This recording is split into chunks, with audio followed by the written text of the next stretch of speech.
All right. Chapter 13. He is not here. Jesus lay in the tomb over the Sabbath. He would not regain consciousness for many hours, and in the meantime, the spices and linen bandages provided the best dressing for his injuries. We may dismiss the story in Matthew alone that the chief priests requested Pilate that a guard be set over the tomb and that they posted a watch, presumably on Saturday evening, at the end of the Sabbath. The fantastic details make it appear that the story was a late reply to the allegations that the body had been stolen by the disciples, which is confirmed by the words that this saying is commonly reported among the Jews until this day. Part of the story, as we have shewn, may have been suggested by the Simon Bar Gorgia incident recorded by Josephus, above page 158. The Jewish allegation, however, was a rational one and has to be entertained. As a distinguished Christian scholar has stated, when stripped of supernaturalism, the empty tomb may point rather to a removal of the body from the place where the woman had seen it laid and its burial elsewhere. He concludes, thus, when Jews spread abroad the story that the disciples of Jesus had stolen the body, they spoke the truth. But if the body of Jesus was taken from the tomb by his friends on Saturday night, we should be ready to agree that the Gospels, that the immediate disciples of Jesus knew nothing about this, and they would be quite sincere in indignantly repudiating any contention that they had been guilty of perpetrating a fraud.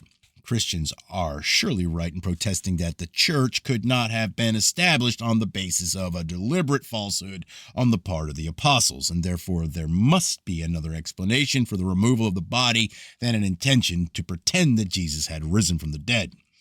An alternative to the accusation of theft is given by Church Father Tertullian of Carthage at the end of the 2nd century. Rhetorically addressing the Jews who are confounded by the second coming of Christ, he says, this is he whom his disciples have stolen away secretly, that it may be said he is risen, or the gardeners abstracted that his lettuces might not be damaged by the crowd of visitors. So another story was also current in the 2nd century, which placed responsibility of the gardener who took away the body of Jesus to save his vegetables. In the same century, the Gospel of Peter speaks of crowds from Jerusalem and the neighborhood who came early on the morning of the Sabbath, Saturday, to see the sepulchre of Jesus. A Coptic manuscript from Egypt, now in the British Museum, entitled The Book of the Resurrection and attributed to the Apostle Bartholomew, has a variant of the story. The gardener is called Philogenus, whose son Jesus had cured. He speaks to Mary at the tomb, though the Mary here is the mother of Jesus, not the Magdalene, and tells her. From the very moment when the Jews crucified him, they had persisted in seeking out an exceedingly safe sepulchre wherein they might lay him, so that the disciples might not come by night and carry him away secretly. Now I said to them, there is a tomb quite close to my vegetable garden. Bring him, lay him in it, and I myself will keep watch over him. I thought in my heart, saying, when the Jews shall have departed and entered into their houses, I will go into the tomb of my Lord, and I will carry him away, and I will give him spices and sweet-smelling unguents and scents. This strange tale may have originated from what is uniquely stated in the 4th Gospel, where Mary Magdalene sees a man at the tomb when she supposes to be the gardener, and says to him, Sir, if thou have borne him hence, tell me where thou hast laid him, and I will take him away. But what is this incident doing in the gospel? Was it due to something which came to light later? We may never know. In any case, we are bound to take seriously whatever may help to solve the mystery of the empty tomb. If we discard the charge that the body of Jesus was removed in order to claim that he had risen from the dead, or that the gardener, on his own initiative, had done it to preserve his crops, we are left with the perfectly natural and fully justifiable reason that Jesus was taken from the tomb at the first possible opportunity for the entirely legitimate purpose of reviving him. For this action, at least 2 persons would have been needed, one of whom could well have been the gardener. The argument of the last chapter will then hold good that a plan was being followed which was worked out in advance by Jesus himself, and which he had not divulged to his close disciples. What seems probable is that in the darkness of Saturday night, when Jesus was brought out of the tomb by those concerned in the plan, he regained consciousness temporarily, but finally succumbed. If, as the 4th gospel says, his side was pierced by a lance before he was taken from the cross, his chances of recovery were slender. It was much too risky and perhaps too late to take the body back to the tomb, replace the bandages left there, roll the stone across the entrance, and try to create the impression that everything was as it had been on Friday evening. It would also have been thought most unseemly. Before dawn, the mortal remains of Jesus were quickly yet reverently interred, leaving the puzzle of the empty tomb. Excuse me. From this point, we are dealing with the accounts of the resurrection as related to the Gospels. And it has been seen whether they are consistent with our hypothesis. We are nowhere claiming for our reconstruction that it represents what actually happened, but that on the evidence we have, it may be fairly close to the truth. We have to allow that the gospel accounts come to us from a time when the figure of Jesus had become larger than life, and his story had acquired in telling and retelling many legendary features. Yet we must not treat them as wholly fictitious, and they have preserved valuable indications of what transpired. We can almost see the process at work which transformed the deep despondency of the companions of Jesus into the joyful conviction that he had triumphed over death as he said he would. What emerges from the records is that various disciples did see somebody, a real living person. Their experiences were not subjective. It is well to remind ourselves again that Jesus was positive that he was the Messiah of Israel and appointed himself in a remarkable manner to carrying out the predictions as he understood them. The church was built on his persuasion that the messianic prophecies must be fulfilled. He was truly Jewish in the being both visionary and pragmatist. His attitude towards the messianic hope of his time was not so unlike that of Theodor Herzl in calling for the return to Zion nearly 19 centuries later. Jesus could have used Herzl's famous words in the Jewish state.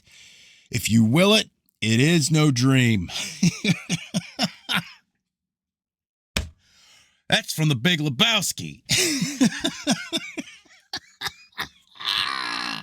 Fucking love it, dude. Sorry. All right, let's get back to business. We have seen how far he was prepared to go to compel events to answer to the predictions. If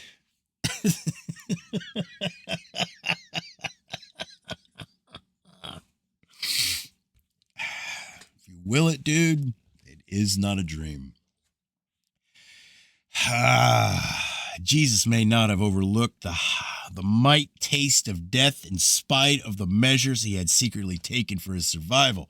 He could have interpreted Isaiah triple I in this sense. He made his grave with the wicked and with the rich in his deaths. 2 deaths, 2 burials were thus foreshadowed. He would die, as it were, on the cross, and yet again after the cross. But whatever would happen, his faith assured him that in some way God would raise him up and receive him until his coming in glory with the clouds of heaven. Jesus knew, however, that his disciples would be in anguish. Not readily were we entitled to imagine him, as we have done, regaining consciousness after he was taken from the tomb and using these precious minutes to beg his friends to deliver a message to his disciples. He would repeat what was so much a part of him, the scriptures relating to his suffering and revival. Tell them these things, he may have urged. They must believe. Tell them that when I have risen, I will meet them again in Galilee, as I said, and afterwards enter into glory. With this possibility in mind, we have to look closely at our documents for what illumination they afford. Very early on Sunday morning, the woman associates of Jesus, led by Mary of Magdala, set out for the tomb. Suddenly it occurred to them that they might have difficulty in rolling the stone from the entrance, but they continued on their way. When they arrived, they were astounded and alarmed to find that the stone had already been moved. Had grave robbers been at work? Cases were known of entry being forced to obtain corpses or parts of them for magical or medicinal purposes. It was a capital crime to tamper with tombs and interfere with the bodies of the dead. An imperial decree found at Nazareth in 1870, which may date from the region of the Emperor Claudius, AD 41 to 54, witnesses to this. Timidly, the woman approached and looked into the cave. What they saw alarmed them still more. There was a strange man there. According to Mark's gospel, the man who was seen had been a young man in a white robe who had told the woman that Jesus had risen and that they were to inform Peter and the others that he would see them in Galilee as arranged.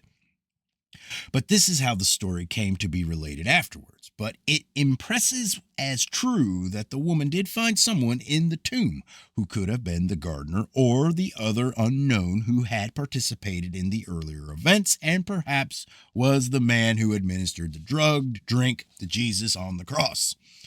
If he spoke to the woman, which is quite likely, they were in no state to take in what he said. All that registered at the time was that the body of Jesus was gone and that a strange man was there. Trembling and unnerved, they fled and said nothing to anyone because they were afraid. Here the text of Mark breaks off. The story progressed in the light of belief in the resurrection of Jesus. The young man became an angel and then two angels. The words he had used could be recalled. The fourth gospel may be nearest the truth in making only Mary of Magdala go to Peter and the beloved disciple to break the dire news on behalf of the other women. There is no word here of any message from a risen Jesus to deliver. She only blurts out, "They've taken away the master from the tomb and we don't know where they have laid him." Who they are is not specified. The news was a terrible shock and completely mystifying. At once confirmation was sought. Surely there must be some mistake. The two disciples ran to the tomb, and John the priest, being much younger, outdistanced Peter and got there first. As a priest would not enter the tomb until he knew there was no corpse there to make him ritually unclean. He only looked in and saw the grave clothes lying. Peter was not concerned about defilement and went straight in. It was true. The body was gone and only the wrappings were there neatly folded. John then entered, and suddenly it came to him that Jesus had risen.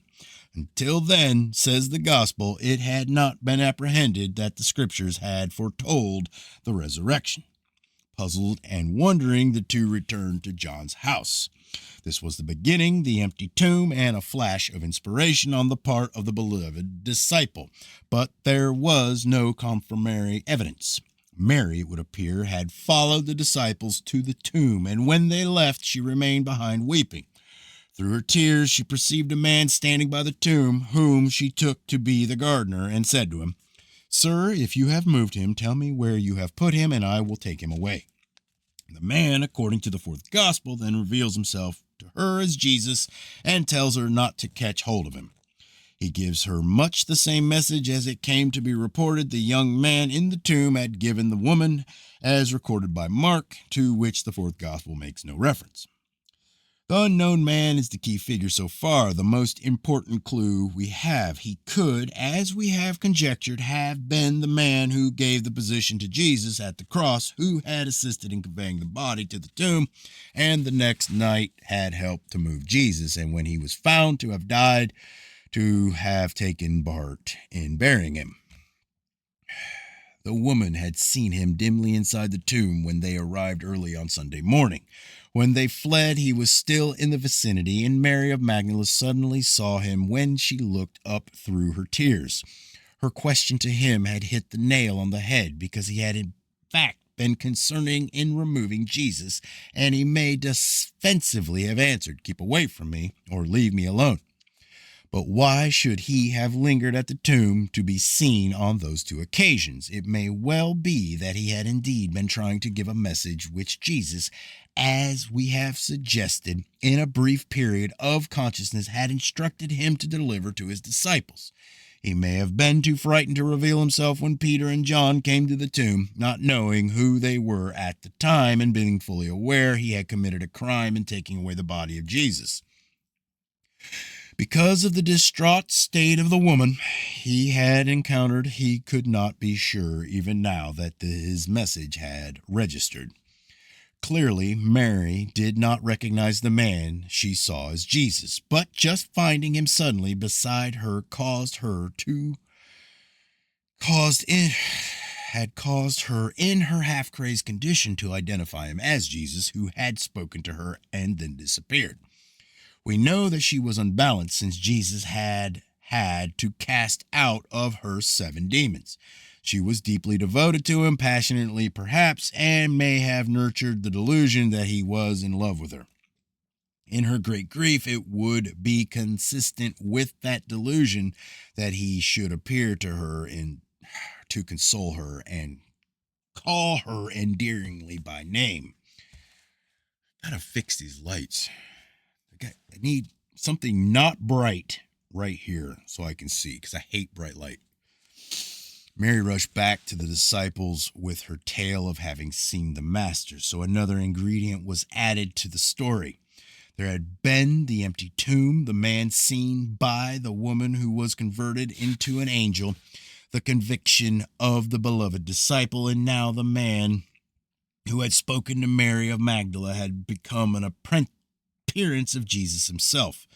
From this moment, incredulity began to struggle with dawning faith. Simon and John could confirm that they had found the body of Jesus gone, though the linen wrappings were still in the tomb. They confessed, however, that they had not themselves seen Jesus. The mood was now one suppressed excitement. Grave doubt was there and sorrow, but also a preparedness of anything to happen, however extraordinary. If Jesus was alive, who could tell how or when he would appear, what he would look like? On the testimony of Jesus himself, had not Elijah been revealed in the guise of John the Baptist? They were highly superstitious countrymen to whom the doctrine of the transmigration of souls was not alien. We move to the story of the 2 disciples on the road to Emmaus, narrated only by Luke. This author appears to have written his gospel in Greece at the beginning of the 2nd century, and Robert Graves has shown that certain ingredients in the story are strongly reminiscent of the first chapter of The Golden Ass by Lucius Appuleius, published at this time. This does not mean that the story was a complete invention, but that Luke used the work of Lucius as a literary aid, as he did various passages from Josephus. The essence of the story is that the disciples, one of whom was Cleophas, according to the tradition, an uncle of Jesus, were approached by a stranger as they talked sadly about the events of the past days. They told him about the hopes of Jesus which had been entertained, that he would prove to be the Messiah, and the stranger encouraged them by quoting some of the messianic predictions. They responded eagerly by requesting him to sup with them and tell them more. He agreed and afterwards took his leave. In Luke's text, he vanishes. Cheered by the stranger's discourse, the disciples were soon telling each other that the man must have been Jesus all the time. Did not our heart burn within us while he talked with us by the way, and while he opened to us the scriptures? According to Josephus, the village of Emmaus was about 4 miles northwest of Jerusalem. The tomb in which Jesus was laid was also northwest of the city. The disciples may have come from the tomb, which in view of the reports they had wished to see for themselves. The stranger who caught up with them could have been the man at the tomb trying to fulfill the behest of Jesus. He could not be sure that the distracted woman he had met so far had grasped and passed on the message he had been pressed by Jesus to deliver to the disciples. Now he tried again. This, of course, is only a theory which could fit the recorded circumstances. We do not know just how much of the story is authentic. Again, an important ingredient is the failure to identify Jesus, this time by his own relations. The man on the road to Emmaus clearly was not Jesus. According to Luke, the two told their story when they returned to Jerusalem, to be greeted by a statement of an appearance to Simon Peter. In this atmosphere, there is reported to have occurred the appearance to the apostles in the Judean tradition, followed by Luke and John. This is at variance with the Galilean tradition followed by Matthew, which is echoed in the appended final chapter of John.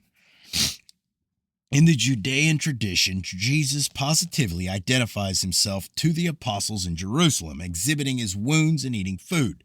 We may regard the information as in the highest degree questionable in view of the rival record in Matthew, which suggests that the apostles did not see Jesus in Jerusalem and afterward the Passover returned to Galilee, still unconvinced, trusting that Jesus, if he was alive, would manifest himself to them at the place he had appointed. If the Judean version was true, the apostles by this time should have been absolutely certain that Jesus had risen. This version gives the impression of being a Jerusalemite response to the Galilean story. In both, there is an eating by Jesus of broiled fish. We are then left with consideration of the appearances in Galilee. The fullest version is in the fourth gospel, but we need only concern ourselves with the basic elements. Peter decides to go fishing, and 6 other disciples accompany him. They have no luck all night. Looking towards the shore in the early morning, they see a man standing there who hails them and inquires if they have nothing to eat. They reply that they have nothing as yet, but just then they obtain a substantial catch. The success is linked with the man on the shore, the beloved disciple, first to believe that Jesus had risen, exclaims, "It is the Master." This is good enough for Peter, and he jumps overboard and makes for where the man is. The man was thus assumed to be Jesus, but John says, the disciples did not know it was Jesus. When they came to the land after beaching the boat, they found fish cooking on the fire, and the stranger invited them to eat with them. None of the disciples dare ask him, "Who are you?" knowing it was the Master. But this was just what they did not know. The essence of the matter is that the apostles who knew Jesus so well entirely failed to recognize him in the man they saw. They were only persuaded by the belief of the beloved disciple. The stranger here wasn't obviously unidentifiable as Jesus, as had been the man whom Mary met at the tomb and the man on the road to Emmaus. It would seem to be the same with the man on the mountain in Galilee referred to by Matthew. When the disciples saw him, they prostrated themselves before him, but some doubted. A likely explanation of the circumstances is that all along, beginning with the young man first seen at the tomb by the woman, one and the same man was being seen, and he was not Jesus. This man was bent on fulfilling what was perhaps a promise to Jesus when he lay dying after his removal from the tomb on Saturday night, that he would faithfully deliver to Peter and the other disciples a message that the Messiah had risen in accordance with the prophecies, and that they would see him at the place he had told them about in Galilee.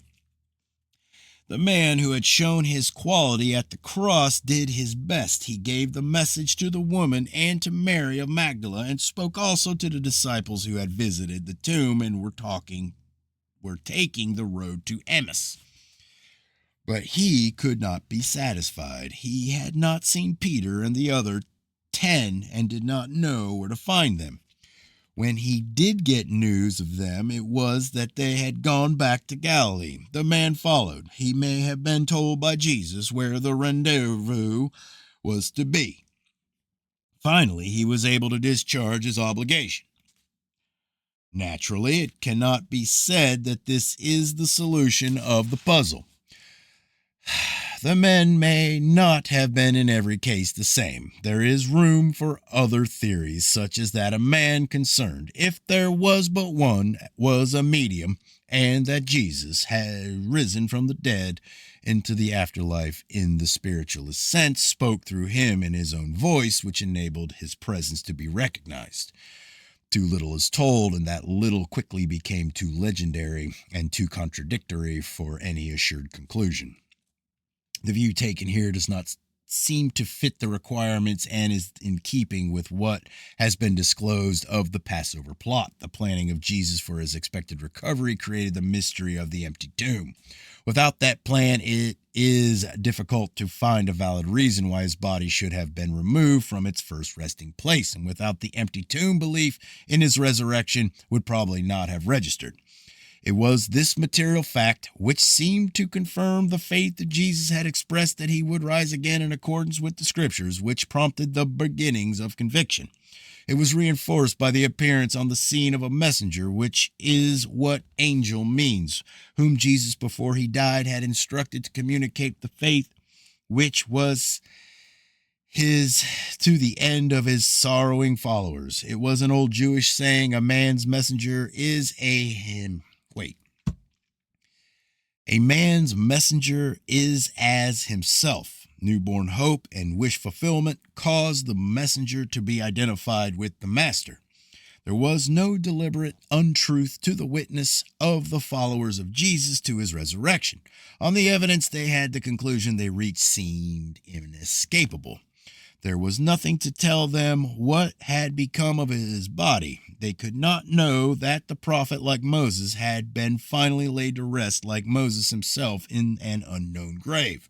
Neither had there been any fraud on the part of Jesus himself. He had schemed in faith for his physical recovery, and what he expected had been frustrated by circumstances quite beyond his control. Yet when he sank into sleep, his faith was unimpaired, and by an extraordinary series of contributory events, partly resulting from his own planning, it proved to have been justified in a manner he had not foreseen. Resurrection had come to him. And surely this was for the best, since there would have been no future for a Messiah who returned temporarily to this troubled world, possibly crippled in mind and body. By his planning beyond the cross and the tomb, by his implicit confidence in the coming of the kingdom of God over which he was deputed to reign, Jesus had won through the victory. The messianic program was saved from the grave of all dead hopes, to whom a guiding light and inspiration to men. Wherever mankind strives to bring in the rule of justice, righteousness, and peace, there the deathless presence of the Jesus, the Messiah, is with them. Wherever a people of God is found laboring in the cause of human brotherhood, love, and compassion, the King of the Jews is enthroned.